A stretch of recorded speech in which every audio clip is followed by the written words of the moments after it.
নমস্কাৰ সকলোকে আমাৰ অন্য এটা ভিডিঅ'লৈ স্বাগতম জনালো মই হৈছো পবিত্ৰ বৰা আৰু আপোনালোকে চাই আছে ষ্টাডি উইথ পবিত্ৰ আজিৰ ভিডিঅ'টো আমি এটা ইম্পৰ্টেন্ট টপিকৰ ওপৰত কোৱেশ্চন সমূহ লৈ আহিছো ভাৰতৰ প্ৰথম ভাৰতীয় কোন তেনেধৰণৰ কোৱেশ্চন গতিকে সকলোৱে ভিডিঅ'টো শেষলৈকে চাব যি সকলে আমাৰ চেনেলটো এতিয়াও সাবস্ক্ৰাইব কৰা নাই সেই সকলে চেনেলটো সাবস্ক্ৰাইব কৰি বন্ধু বান্ধৱীৰ সৈতে শ্বেয়াৰ কৰি দিব তেন্তে বেছি দেৰি নকৰি কোৱেশ্চন সমূহৰ মাজলৈ যাব বিচাৰিছো আজিৰ প্ৰথম কোৱেশ্চনটো সুধিছে ভাৰতৰ প্ৰথম ইংৰাজ গভৰ্ণৰ জেনেৰেল কোন আছিল ভাৰতৰ প্ৰথম ইংৰাজ গভৰ্ণৰ জেনেৰেল কোন আছিল সুধিছে ইয়াৰ ৰাইট এনসাৰটো হৈছে option C Lord William Bentinck Lord William Bentinck হৈছে ভাৰতৰ প্ৰথম ইংৰাজ গভৰ্ণৰ জেনেৰেল এতিয়া এসো তাৰ পিছৰ 2 নম্বৰ কোৱেশ্চনটোলৈ 2 নম্বৰ কোৱেশ্চন সুধিছে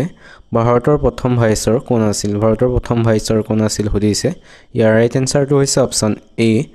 lord Charles Canning Lord Charles Canning হৈছে ভাৰতৰ প্ৰথম ভাইসৰ এতিয়া এসো তাৰ পিছৰ 3 নম্বৰ কোৱেশ্চনটোলৈ 3 নম্বৰ কোৱেশ্চন সুধিছে স্বাধীন ভাৰতৰ প্ৰথম গভৰ্ণৰ জেনেৰেল কোন আছিল স্বাধীন ভাৰতৰ প্ৰথম গভৰ্ণৰ জেনেৰেল কোন আছিল সুধিছে ইয়াৰ ৰাইট এনসাৰটো হৈছে অপচন বি লৰ্ড মাউণ্টবেটেন হৈছে স্বাধীন ভাৰতৰ প্ৰথম গভৰ্ণৰ জেনেৰেল এতিয়া এসো তাৰ পিছৰ 4 নম্বৰ কোৱেশ্চনটোলৈ 4 নম্বৰ কোৱেশ্চন সুধিছে নোবেল বঁটা বিজয়ী প্ৰথম ভাৰতীয় কোন আছিল নোবেল বঁটা বিজয়ী প্ৰথম ভাৰতীয় কোন আছিল সুধিছে ইয়াৰ ৰাইট এনসাৰটো হৈছে অপচন সি ৰবীন্দ্ৰনাথ ঠাকুৰ হৈছে নোবেল বঁটা বিজয়ী প্ৰথম ভাৰতীয় তেখেতে 1913 চনত নোবেল বঁটা লাভ কৰিছিল এতিয়া এসো তাৰ পিছৰ 5 নম্বৰ কোৱেশ্চনটোলৈ 5 নম্বৰ কোৱেশ্চন সুধিছে ভাৰতীয় জাতীয় কংগ্ৰেছৰ প্ৰথম সভাপতি কোন আছিল ভাৰতীয় জাতীয় কংগ্ৰেছৰ প্ৰথম সভাপতি কোন আছিল সুধিছে ইয়াৰ ৰাইট এনসাৰটো হৈছে অপচনৰ এ উমেশ চন্দ্ৰ বেনাৰ্জী হৈছে ভাৰতীয় জাতীয় কংগ্ৰেছৰ প্ৰথম সভাপতি আৰু ভাৰতীয় জাতীয় কংগ্ৰেছ গঠিত হৈছিল মনত ৰাখিব 1885 চনত এতিয়া এসো তাৰ পিছৰ 6 নম্বৰ কোৱেশ্চনটোলৈ 6 নম্বৰ কোৱেশ্চন সুধিছে ভাৰতৰ প্ৰথম ৰাষ্ট্ৰপতি কোন আছিল ভাৰতৰ প্ৰথম ৰাষ্ট্ৰপতি কোন আছিল সুধিছে ইয়াৰ ৰাইট এনসাৰটো হৈছে option D doctor Rajendra Prasad হৈছে ভাৰতৰ প্ৰথম ৰাষ্ট্ৰপতি এতিয়া এসো তাৰ পিছৰ 7 নম্বৰ কোৱেশ্চনটোলৈ 7 নম্বৰ কোৱেশ্চন সুধিছে ভাৰতৰ প্ৰথম উপৰাষ্ট্ৰপতি কোন আছিল ভাৰতৰ প্ৰথম উপৰাষ্ট্ৰপতি কোন আছিল সুধিছে ইয়াৰ ৰাইট এনসাৰটো হৈছে অপচন বি সৰ্বপল্লী ৰাধাকৃষ্ণন হৈছে ভাৰতৰ প্ৰথম উপৰাষ্ট্ৰপতি এতিয়া এসো তাৰ পিছৰ 8 নম্বৰ কোৱেশ্চনটোলৈ 8 নম্বৰ কোৱেশ্চন সুধিছে ভাৰতৰ প্ৰথম প্ৰধানমন্ত্ৰী কোন আছিল ভাৰতৰ প্ৰথম প্ৰধানমন্ত্ৰী কোন আছিল সুধিছে অপচনৰ কোনটো হয় সকলোৱে ক'ব লাগে ইয়াৰ উত্তৰটো কৈ নিদিও গতিকে সকলোৱে কমেন্ট কৰি জনাবা ভাৰতৰ প্ৰথম প্ৰধানমন্ত্ৰী কোন আছিল যিহেতু এটা জনা কোৱেশ্চন গতিকে সকলোৱে কমেন্ট কৰিবা বুলি আশা থাকিল এতিয়া এসো তাৰ পিছৰ 9 নম্বৰ কোৱেশ্চনটোলৈ 9 নম্বৰ কোৱেশ্চন সুধিছে প্ৰথম ভাৰতীয় চলচ্চিত্ৰ কোনখন অপচনৰ কোনখন প্ৰথম ভাৰতীয় চলচ্চিত্ৰ সুধিছে ইয়াৰ ৰাইট এনসাৰটো হৈছে অপচন সি ৰাজা হৰিচন্দ্ৰ হৈছে প্ৰথম ভাৰতীয় চলচ্চিত্ৰ এতিয়া এসো তাৰ পিছৰ 10 নম্বৰ কোৱেশ্চনটোলৈ 10 নম্বৰ কোৱেশ্চন সুধিছে ভাৰতৰ প্ৰথম চলচ্চিত্ৰ পৰিচালক কোন আছিল ভাৰতৰ প্ৰথম চলচ্চিত্ৰ পৰিচালক কোন আছিল সুধিছে ইয়াৰ ৰাইট এনসাৰটো হৈছে অপচন বি দাদা সাহেব ফালকে হৈছে ভাৰতৰ প্ৰথম চলচ্চিত্ৰ পৰিচালক এতিয়া এসো তাৰ পিছৰ 11 নম্বৰ কোৱেশ্চনটোলৈ 11 নম্বৰ কোৱেশ্চনটো সুধিছে প্ৰথম ভাৰতীয় মহিলা মুখ্যমন্ত্ৰী কোন আছিল প্ৰথম ভাৰতীয় মহিলা মুখ্যমন্ত্ৰী কোন আছিল সুধিছে ইয়াৰ ৰাইট এনসাৰটো হৈছে অপচন বি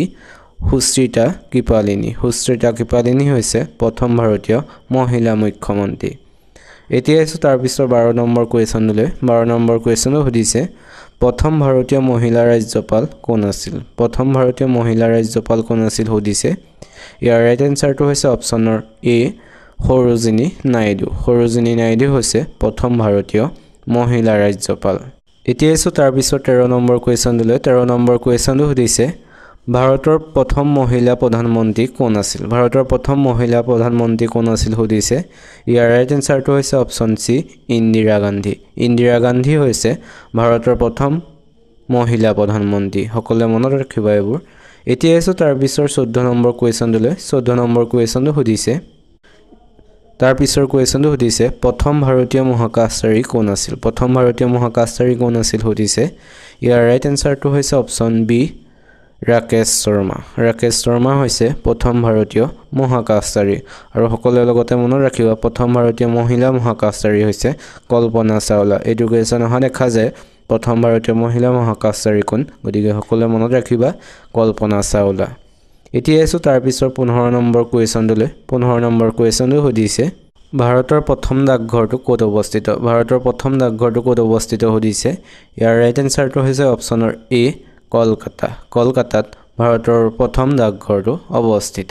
এতিয়া এসো তাৰ পিছৰ 16 নম্বৰ কোৱেশ্যনলৈ 16 নম্বৰ কোৱেশ্যনটো সুধিছে ভাৰতত প্ৰথম ডাক টিকটৰ প্ৰচলন কিমান চনত হৈছিল ভাৰতত প্ৰথম ডাক টিকটৰ প্ৰচলন কিমান চনত হৈছিল সুধিছে ইয়াৰ ৰাইট এনসাৰটো হৈছে অপচন ডি 1954 চনত 1954 চনত ভাৰতত প্ৰথম ডাক টিকটৰ প্ৰচলন হৈছিল এতিয়া এসো তাৰ পিছৰ 17 নম্বৰ কোৱেশ্যনলৈ 17 নম্বৰ কোৱেশ্যন সুধিছে ভাৰতৰ প্ৰথম দূৰদৰ্শন কেন্দ্ৰটো ক'ত অৱস্থিত ভাৰতৰ প্ৰথম দূৰদৰ্শন কেন্দ্ৰটো ক'ত অৱস্থিত সুধিছে ইয়াৰ ৰাইট এনসাৰটো হৈছে অপচন বি দিল্লীত ভাৰতৰ প্ৰথম দূৰদৰ্শন কেন্দ্ৰটো অৱস্থিত এতিয়া এসো তাৰ পিছৰ 18 নম্বৰ কোৱেশ্যনলৈ 18 নম্বৰ কোৱেশ্যন সুধিছে ৰাষ্ট্ৰসংঘৰ সাধাৰণ সভাৰ প্ৰথম ভাৰতীয় সভাপতি কোন আছিল ৰাষ্ট্ৰসংঘৰ সাধাৰণ সভাৰ প্ৰথম ভাৰতীয় সভাপতি কোন আছিল সুধিছে ইয়াৰ ৰাইট এনসাৰটো হৈছে অপচন এ বিজয়লক্ষ্মী পণ্ডিত হৈছে ৰাষ্ট্ৰৰ সাধাৰণ সভাৰ প্ৰথম ভাৰতীয় সভাপতি এতিয়া এসো তাৰ পিছৰ 19 নম্বৰ কোৱেশ্যনলৈ 19 নম্বৰ কোৱেশ্যনটো সুধিছে ভাৰতৰ প্ৰথম মহিলা ভাৰতৰত্ন বিজয়ী কোন ভাৰতৰ প্ৰথম মহিলা ভাৰতৰত্ন বঁটা কোনে লাভ কৰিছিল সুধিছে ইয়াৰ ৰাইট এনসাৰটো হৈছে অপচন সি ইন্দিৰা গান্ধী হৈছে ভাৰতৰ প্ৰথম মহিলা ভাৰতৰত্ন বঁটা বিজয়ী এতিয়া এসো তাৰ পিছৰ আজি 20 নম্বৰ কোৱেশ্যনলৈ 20 নম্বৰ কোৱেশ্যনটো সুধিছে প্ৰথম মহিলা জ্ঞানপীঠ বঁটা বিজয়ী কোন সুধিছে ভাৰতৰ ইয়াৰ ৰাইট এনসাৰটো হৈছে অপচন এ আশাপূৰ্ণা দেৱী হৈছে ভাৰতৰ প্ৰথম মহিলা জ্ঞানপীঠ বঁটা বিজয়ী আপোনালোকে আজি ভিডিওটো চাই কেনেকুৱা পাইছে সকলোৱে কমেন্ট কৰি জনাব যিসকলে আমাৰ চেনেলটো এতিয়াও সাবস্ক্ৰাইব কৰা নাই সেই সকলে চেনেলটো সাবস্ক্ৰাইব কৰি বন্ধু বান্ধৱীৰ সৈতে শেয়াৰ কৰি দিব আৰু আমাৰ এটি WhatsApp গ্ৰুপ আছে ডেসক্ৰিপচনত তাৰ লিংকটো দিয়া আছে যিসকলে জয়েন হোৱা নাই সেইসকল জয়েন হৈ ল'ব লিংকত গৈ পেলাই আৰু আপোনালোকে যদি মোক কিবা সুধিব বিচাৰে তেন্তে ডেসক্ৰিপচনতে ইনষ্টাগ্ৰাম আৰু ফেচবুকৰ লিংক দিয়া আছে তাত গৈ সকলোৱে মেছেজ কৰি সুধিব পাৰিব কিবা সুধিবলগীয়া থাকিলে তেন্তে এতিয়া তাৰ পিছৰ 21 নম্বৰ কোৱেশ্যনলৈ যাব বিচাৰিছো 21 নম্বৰ কোৱেশ্যনটো সুধিছে ভাৰতৰ প্ৰথম মহিলা ৰাষ্ট্ৰপতি কোন আছিল সুধিছে ইয়াৰ ৰাইট এনসাৰটো হৈছে অপচন বি প্ৰতিভা দেৱী সিং পাটিল হৈছে ভাৰতৰ প্ৰথম মহিলা ৰাষ্ট্ৰপতি এতিয়া এসো তাৰ পিছৰ 22 নম্বৰ কোৱেশ্যনলৈ 22 নম্বৰ কোৱেশ্যনটো সুধিছে দেওবাৰৰ দিনটো চৰকাৰী বন্ধৰ দিন হিচাপে কেতিয়াৰ পৰা ঘোষণা কৰা হয় দেওবাৰৰ দিনটো চৰকাৰী বন্ধৰ দিন হিচাপে কেতিয়া ঘোষণা কৰা হৈছিল সুধিছে ইয়াৰ ৰাইট এনসাৰটো হৈছে অপচন ডি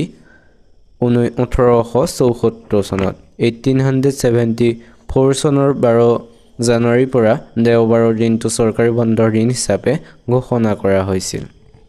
এতিয়া এসো তাৰ পিছৰ 23 নম্বৰ কোৱেশ্যনলৈ 23 নম্বৰ কোৱেশ্যনটো সুধিছে মেট্ৰিক পদ্ধতিৰ প্ৰচলন কেতিয়াৰ পৰা হৈছিল ভাৰতৰ মেট্ৰিক পদ্ধতিৰ প্ৰচলন কেতিয়াৰ পৰা হৈছিল সুধিছে ইয়াৰ ৰাইট এনসাৰটো হৈছে অপচন এ 1958 চনৰ পৰা ভাৰতৰ মেট্ৰিক পদ্ধতিৰ প্ৰচলন হৈছিল এতিয়া এসো তাৰ পিছৰ 24 নম্বৰ কোৱেশ্যনলৈ 24 নম্বৰ কোৱেশ্যন সুধিছে প্ৰধানমন্ত্ৰী হৈও সংসদ নেদেখা প্ৰথমজন প্ৰধানমন্ত্ৰী কোন আছিল সুধিছে ইয়াৰ ৰাইট এনসাৰটো হৈছে অপচন বি চৰণ সিং হৈছে প্ৰধানমন্ত্ৰী হৈও সংসদ নেদেখা প্ৰথমজন প্ৰধানমন্ত্ৰী এতিয়া এসো তাৰ পিছৰ 25 নম্বৰ কোৱেশ্যনলৈ 25 নম্বৰ কোৱেশ্যন সুধিছে ইনকলাব জিন্দাবাদ স্লোগান দিয়া প্ৰথম ভাৰতীয় কোন সুধিছে ইয়াৰ ৰাইট এনসাৰটো হৈছে অপচন সি ভগত সিং হৈছে ইনকলাব জিন্দাবাদ স্লোগান দিয়া প্ৰথম ভাৰতীয় এতিয়া এসো তাৰ পিছৰ 26 নম্বৰ কোৱেশ্যনলৈ 26 নম্বৰ কোৱেশ্যনটো সুধিছে তাৰ পিছৰ কোৱেশ্যনটো সুধিছে এটা মাত্ৰ চৰিত্ৰৰ নিৰ্মিত প্ৰথমখন ছবি কি ভাৰতৰ এটা মাত্ৰ চৰিত্ৰৰে নিৰ্মিত প্ৰথমখন ছবি কি সুধিছে ইয়াৰ ৰাইট এনসাৰটো হৈছে অপচন বি ইয়াদে ইয়াদে হৈছে এটা মাত্ৰ চৰিত্ৰৰে নিৰ্মিত প্ৰথমখন ছবি এইখন মুক্তি লাভ কৰিছিল 1964 চনত 1964 চনত এই ছবিখন মুক্তি লাভ কৰিছিল আৰু এইখনৰ এটা মাত্ৰ চৰিত্ৰ আছিল এতিয়া অসমৰ প্ৰাচীনতম শাসকগৰাকী কোন আছিল অসমৰ প্ৰাচীনতম শাসকগৰাকী কোন আছিল সুধিছে ইয়াৰ অপচনত দিছে নৰকাসুৰ পুষ্যবৰ্মন মহিৰংগ দানৱ ভগদত্ত এই অপচন চাৰিটাৰ ভিতৰত কোনটো শুদ্ধ হয় সকলোৱে কমেন্ট কৰি জনাবা যেহেতু আমি প্ৰথম কোৱেশ্চনটো তোমালোকৰ বাবে ৰাখো প্ৰতিটো ভিডিঅ'ত গতিকে সকলোৱে কমেন্ট কৰি জনাবা আমি তাৰ পিছৰ কোৱেশ্চনটোলৈ যাব বিচাৰিছো তাৰ পিছৰ 2 নম্বৰ কোৱেশ্চনটো সুধিছে শালস্তম্ভ বংশৰ প্ৰতিষ্ঠাপক কোন আছিল শালস্তম্ভ বংশৰ প্ৰতিষ্ঠাপক কোন আছিল সুধিছে ইয়াৰ অপচনৰ শুদ্ধ উত্তৰটো হৈছে অপচন এ শালস্তম্ভ হৈছে শালস্তম্ভ ৰাজবংশৰ প্ৰতিষ্ঠাপক এটা কথা এতিয়া কৈ দিছো যে আমি এটো ৰিভিজন ক্লাস হয় মানে আগত যি সমূহ কোৱেশ্চন আলোচনা কৰিলো প্ৰথমৰ পৰা তাৰ পৰা কোৱেশ্চন সমূহ অনা হৈছে গতিকে বহুতে প্ৰথমৰ পৰা চাইছে কিন্তু বহুতে চোৱা নাই গতিকে আমি বহুত কোৱেশ্চন যেহেতু আজিলৈকে আলোচনা কৰিলো গতিকে আমি এতিয়াৰ পৰা কেইটামান ভিডিও ৰিভিজন ক্লাস হিচাপে লৈ আহিছো আজি তা পাৰ্ট 1 আমি যি সমূহ কোৱেশ্চন আলোচনা কৰিম এই সমূহ নতুন নহয় যি সমূহ আমি প্ৰথমে আলোচনা কৰিছিল সেই সমূহ কোৱেশ্চন গতিকে সকলোৱে কমেন্ট নকৰিব যে একেবোৰ কোৱেশ্চনকে কিমান আনে বুলি বহুত এনেৰে গালি পাৰে গতিকে এতিয়া প্ৰথমে কোৱা হৈছে যে এই সমূহ নতুন কোৱেশ্চন নহয় আগত যি সমূহ আলোচনা কৰিছিল তাৰ মাজৰে অনা হৈছে গতিকে সকলোৱে ভিডিওটো শেষলৈকে চাব নিজকে তোমালোকে টেষ্ট কৰিব পৰা যে কিমানখিনি তোমালোকৰ মনত ৰৈছে গতিকে ইয়াৰ কোৱেশ্চনটো আমি উত্তৰ দিয়া আগতে তোমালোকে ভাবিবা কোৱেশ্চনটো উত্তৰ কি হয় তাপা শুদ্ধ হৈছে নে নহৈছে চাবা আৰু শেষত কমেন্ট কৰি জনাবা তোমালোকৰ 20টা কোৱেশ্চনৰ ভিতৰত কিমানটা শুদ্ধ হ'ল সকলোৱে কমেন্ট কৰিবা আমি তাৰ পিছত 3 নম্বৰ কোৱেশ্চনটোলৈ যাব বিচাৰিছো 3 নম্বৰ কোৱেশ্চনটো সুধিছে ভাৰত ৰত্ন সন্মান পোৱা প্ৰথম অসমীয়া কোন আছিল ভাৰত ৰত্ন সন্মান পোৱা প্ৰথম গৰাকী অসমীয়া কোন আছিল সুধিছে ইয়াৰ অপচনৰ শুদ্ধ উত্তৰটো হৈছে অপচন বি গোপীনাথ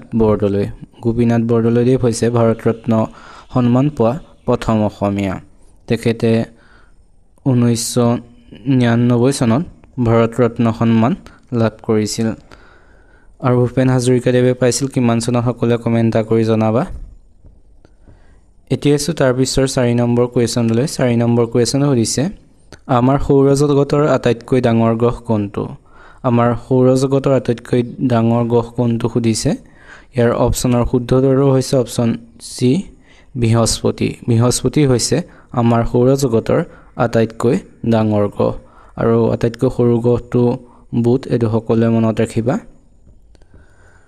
এতিয়া আমি তাৰ পিছৰ 5 নম্বৰ কোৱেশ্চনলৈ যাব বিচাৰিছো 5 নম্বৰ কোৱেশ্চনটো সুধিছে ঘূৰণীয়া মেছমেলত অসমৰ পৰা কোনে প্ৰতিনিধিত্ব কৰিছিল যি ঘূৰণীয়া মেছমেল হৈছিল তাৰ অসমৰ পৰা কোনে প্ৰতিনিধিত্ব কৰিছিল সুধিছে ইয়াৰ অপচনৰ শুদ্ধ উত্তৰটো হৈছে অপচন ডি চন্দ্ৰধৰ বৰুৱাই ঘূৰণীয়া মেছমেলত অসমৰ হৈ প্ৰতিনিধিত্ব কৰিছিল এটো সকলোৱে মনত ৰাখিবা আমি তাৰ পিছৰ 6 নম্বৰ কোৱেশ্চনটো যাব বিচাৰিছো 6 নম্বৰ কোৱেশ্চনটো সুধিছে কোন বছৰত অসম মহিলা আয়োগ গঠন কৰা হৈছিল অসম মহিলা আয়োগ কোন চনত গঠন কৰা হৈছিল সুধিছে ইয়াৰ অপচনৰ শুদ্ধ উত্তৰটো হৈছে অপচন বি 1993 চনত অসম মহিলা আয়োগ গঠন কৰা হৈছিল এটো সকলোৱে মনত ৰাখিবা আৰু লগতে মনত ৰাখিবা 1992 চনত ৰাষ্ট্ৰীয় মহিলা আয়োগ গঠন কৰা হৈছিল ৰাষ্ট্ৰীয় মহিলা আয়োগ গঠন কৰা হৈছিল 1992 চনত আৰু অসম মহিলা আয়োগ গঠন কৰা হৈছিল 1993 চনত এটো সকলোৱে মনত ৰাখিবা এতিয়া তাৰ পিছৰ 7 নম্বৰ কোৱেশ্চনলৈ যাব বিচাৰিছো 7 নম্বৰ কোৱেশ্চন সুধিছে ৰেড ক্ৰছ দিৱস কেতিয়া পালন কৰা হয় সুধিছে অপচনৰ শুদ্ধ উত্তৰটো হৈছে অপচন বি 8 মে তাৰিখে ৰেড ক্ৰছ দিৱস পালন কৰা হয় এটো সকলোৱে মনত ৰাখিবা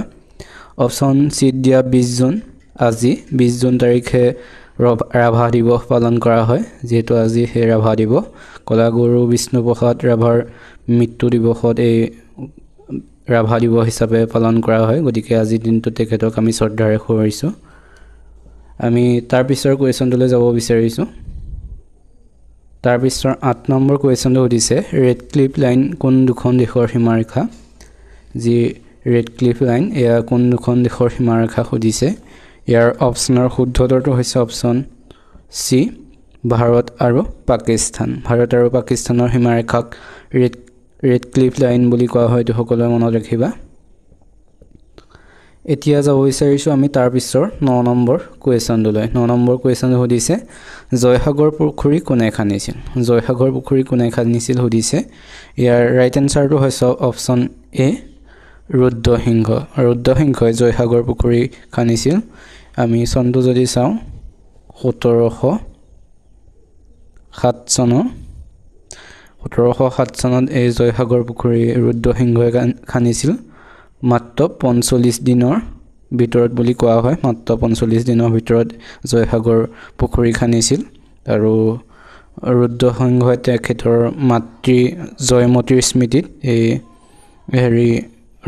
জয়সাগৰ পুখুৰী খান্দিছিল সকলোৱে মনত ৰাখিবা আমি তাৰ পিছৰ 10 নম্বৰ কুৱেশ্যনটোলৈ যাব বিচাৰিছো 10 নম্বৰ কুৱেশ্যনটো সুধিছে অসমৰ প্ৰথমখন চিকিৎসা মহাবিদ্যালয় ক'ত অৱস্থিত অসমৰ প্ৰথমখন চিকিৎসা মহাবিদ্যালয় ক'ত অৱস্থিত সুধিছে ইয়াৰ অপচনৰ শুদ্ধ উত্তৰটো হৈছে অপচন সি ডিব্ৰুগড়ত অসমৰ প্ৰথমখন চিকিৎসা মহাবিদ্যালয় অৱস্থিত এটো সকলোৱে মনত ৰাখিবা আৰু ডিব্ৰুগড়ত 1947 চনত এই চিকিৎসা মহাবিদ্যালয়খন হৈছিল তাৰ আগতে এই চিকিৎসা মহাবিদ্যালয়খনৰ নাম আছিল বেৰি হোৱাইট মেডিকেল স্কুল বুলি আছিল তাৰ পিছতে 1947 চনত এইখনৰ নাম কোৱা হয় অসম চিকিৎসা মহাবিদ্যালয় প্ৰথমখন হয় অসমৰ আৰু ইয়াৰ আগতে যি বেৰি হোৱাইট মেডিকেল কলেজ বুলি আছিল সেইখন 1900 চনত স্থাপিত হৈছিল এটো সকলোৱে মনত ৰাখিবা এতিয়া যাব বিচাৰিছো তাৰ পিছৰ 11 নম্বৰ কুৱেশ্যনলৈ 11 নম্বৰ কুৱেশ্যন সুধিছে স্বাধীন অসমৰ প্ৰথম ৰাজ্যপাল কোন আছিল সুধিছে ইয়াৰ অপচনৰ শুদ্ধ উত্তৰটো হৈছে অপচন ডি আকবৰ হায়দৰী আছিল স্বাধীন অসমৰ প্ৰথম ৰাজ্যপাল সকলোৱে মনত ৰাখিবা এতিয়া ইছো তাৰ পিছৰ আজি 12 নম্বৰ কুৱেশ্যনলৈ 12 নম্বৰ কুৱেশ্যন সুধিছে প্ৰহ্লাদ চৰিত কাৰ ৰচনা সুধিছে ইয়াৰ অপচনৰ শুদ্ধ উত্তৰটো হৈছে অপচন এ হেম সৰস্বতীয়ে প্ৰহ্লাদ চৰিত ৰচনা কৰিছিল সকলোৱে মনত ৰাখিবা তোমালোকে ভিডিওটো চাই কেনেকুৱা পাইছা সকলোৱে কমেন্ট কৰি জনাবা যদি ভাল পাইছা তেনেহলে চেনেলটো সাবস্ক্ৰাইব কৰি বন্ধু বান্ধৱীৰ সৈতে শ্বেয়াৰ কৰি দিবা তাৰ পিছত আমি 13 নম্বৰ কুৱেশ্যনলৈ যাব বিচাৰিছো 13 নম্বৰ কুৱেশ্যন সুধিছে বৰদলৈ ট্ৰফী কিমান চনৰ পৰা আৰম্ভ হৈছিল সুধিছে ইয়াৰ শুদ্ধ উত্তৰটো হৈছে অপচন বি 1952 চনৰ পৰা বৰদলৈ ট্ৰফী আৰম্ভ হৈছিল এটো সকলোৱে মনত ৰাখিবা